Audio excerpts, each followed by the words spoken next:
దాడులు జరుగుతున్నాయి దాని మీద వైసీపీ తెలుగుదేశం కార్యకర్తలు వైసీపీ కార్యకర్తల మీద దాడులు జరుగుతున్నాయి.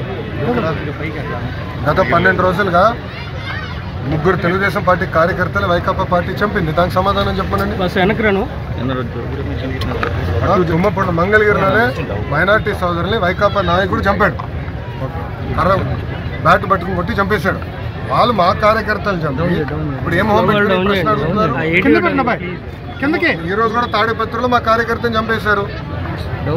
చంద్రబాబు నాయుడు గారు ఓర్పు సహనంతో మమ్మల్ని ఉండమన్నారు కనుక ఓర్పు సహనంతో ఉన్నాం. లా అండ్ ఆర్డర్ మెయింటైన్ చేయమన్నారు కనుక మేము ఎక్కడ ఇష్యూ చేయట్లా. మంగళగిరిలో కూడా లా అండ్ ఆర్డర్ ఉండాలి, నేను ఇష్యూ చేయట్లా. చెప్తున్నా, నేను మిమ్మల్ని అడుగుతున్నా, ఎక్కడండి వైకాపా కార్యకర్త ఎవరికి దెబ్బ తగిలింది, ఎవరిని చంపాము? మేము ఒక్కడి జోలికి వెళ్ళాం. మేము వాళ్ళు 3 మమ్మల్ని చంపి తిప్పి మా పైన ఆరోపణ చేస్తాం కరెక్ట్ కాదు.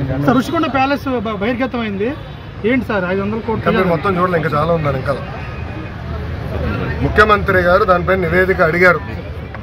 ఎంత ఖర్చు అయింది, దేనికి ఖర్చు పెట్టారు, మొత్తం డీటెయిల్స్ అడిగారు. ఇంకా రావాల్సిన అవసరం ఉంది.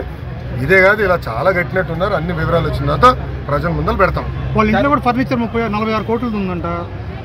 మరి కోడెల శివప్రసాద్ గారు అదే కేసులో ఆత్మహత్య చేసుకున్నారు. అదంతా అధికారులు వాళ్ళ ప్రాసెస్ వాళ్ళు ఫాలో చేసుకుంటారు. Thank you.